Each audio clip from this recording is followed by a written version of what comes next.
Ang pagbaha na dulot ng hagupit ng habagat sa huling 4 na araw, muling bumuhay sa bangungot na ibinuhos noon ng bagyong Ondoy. Pero ang nakakagulat, nilagpasan pa ng pagulan ngayon ang dami ng tubig na dala ni Ondoy noon at nagpalubog sa mahigit 500 bayan at syudad sa buong Luzon.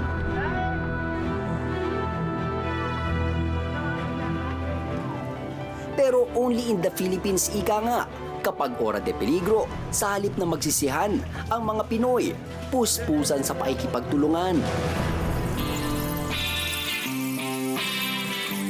Sa bodega ng Alagang Kapatid Foundation, labas-masok ang mga Good Samaritan na nagdadala ng donasyon. Sa totoo nakakalula kasi habang umuulan, dumadami. Kahapon nakala natin bababa na, lumiit na yung bilang sa mga evacuation center. Binulaga tayo ngayong umaga, nagbalikan na naman at actually nag-swell by double, yung iba nag-triple pa yung bilang sa evacuation centers. Sa dami ng biktima ng bagyo, malaking bagay ang maliit na tulong kahit magbalot man lang ng relief goods. Nagko-cope tayo dito. Kaya napakahalaga ng pagtutulungan ng iba't ibang kumpanya. NLEX is helping us taking care dito sa Central Luzon. Dito sa Southern Luzon, tinutulungan tayo ng Philippine Marines and 7th Marine Brigade. Ang Meralco is also serving as our warehouse, is also serving as our warehouse. Resources from Meralco, PLDT, SMART, we pull them all together. Nanguna agad si MVP at ipinatawag itong lahat ng mga kumpanya. Hindi raw nakararamdam ng pagod si Jackie kahit unang beses lamang niya mag-volunteer. Naawa po talaga ako dun sa mga nasalanta, lalo na po sa mga nabahan. Hindi po kami nagdalawang isip na pumunta dito sa TV5. Ang ilang estudyante naman ng ROTC, dito naisipang mag-duty dahil wala namang klase. Para po sa amin, hindi po namin inaasahan yung hirap kasi bukol po sa loob namin yung pagpunta rito para makatulong po sa mamamayan. Kapag may kalamidad, nangingibabaw raw sa mga Pinoy ang ugaling bayanihan. Kaya binabayuman tayo ng lamig ng bagyo. Mas ramdam daw ang init ng puso ng mga Pilipino. Naka-schedule tayo sa Binyan and Santa Rosa in Laguna, both declared under state of calamity.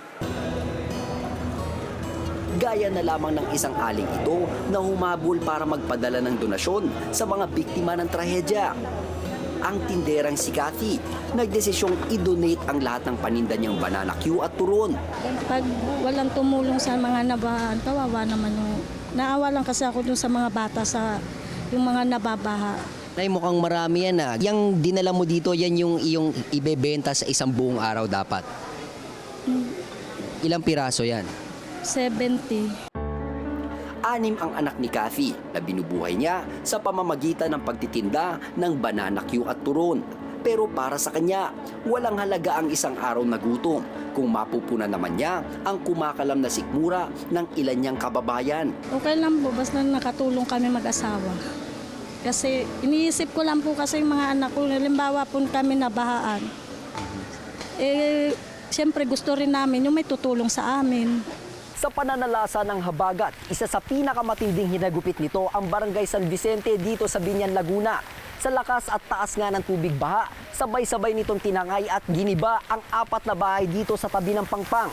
Buti na lang mabilis rumisponde si Tatay Erning at ilan sa kanya mga kapitbahay at naisalba nila ang nasa 20 na buhay. Ang bakas na iniwan ni habagat, masalimuot na bangungot na kailangan nilang harapin. Kita nyo, pati itong janitor fish hindi nakaligtas sa hagupit ni habagat. Pero ang napuruhan sa kanilang lugar, ang mga nawasak na ari-arian ng ilang residente ng Barangay San Vicente. Papunta ho pa lang sana ako, umano na ho yung kahoy. Bumigay na. Hanggang bumaksak na ho lahat talaga sila. Sumigaw na ako. Sabi ko, tulong, tulong. Kasi ito na, bumigay na talaga. Pati yung kabila ho naming kapitbahay, bumigay na rin ho. Balit 3 bahay yung gumiba. Nakita ko po yung pinutungtungan ko.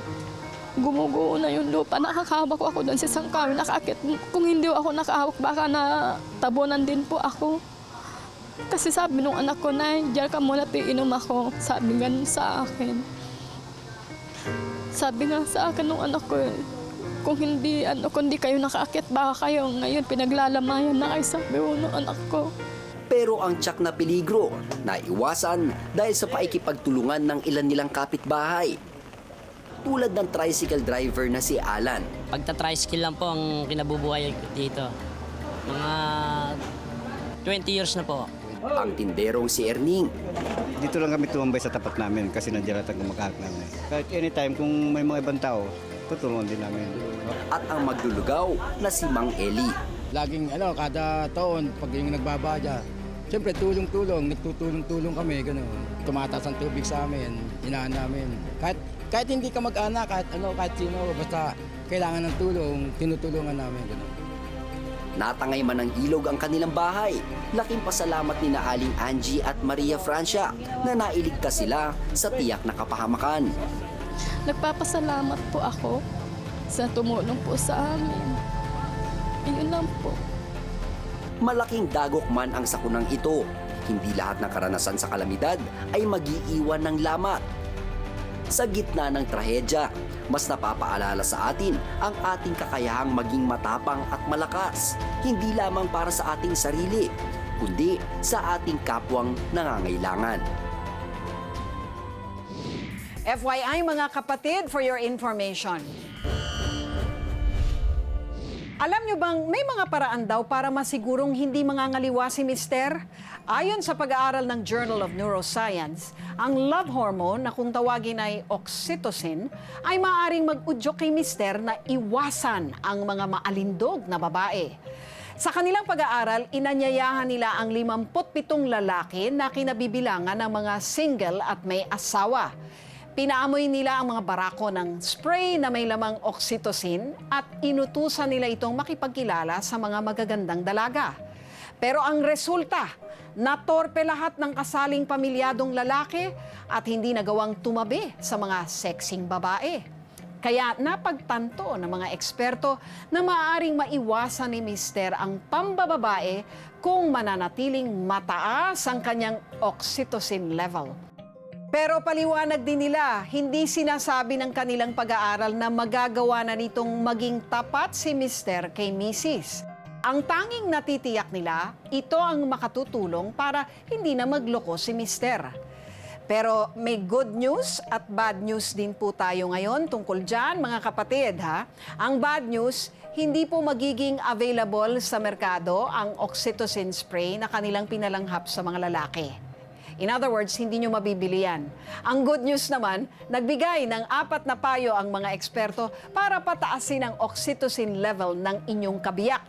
Una, kapag lunch break, i-text si Mister ng mga bagay na makapagpapakilig sa kanya at mahumaling siyang diretsyong umuwi ng bahay pagkagaling sa trabaho. Pangalawa, bigyan siya ng isang masahe pag uwi niya. Pangatlo, lagi siyang yakapin sa pagtulog. Kung ayaw naman niyang magpayakap habang natutulog dahil mainit, sumandal sa kanyang tiyan o puson. At pang-apat, gawin ang pakikipagtalik kay Mister sa umaga bago siya pumasok ng trabaho. Makatutulong di umano ito na paigtingin ang koneksyon ni Mister kay Mrs. sa buong maghapon. Kung wala magsasabi, walang mangyayari. Ang opinyon mo, pinakikinggan, pinag-uusapan dahil ang bawat balita may katumbas na reaksyon. Ako po si Lucy Cruz Valdez. Magandang gabi po sa inyong lahat.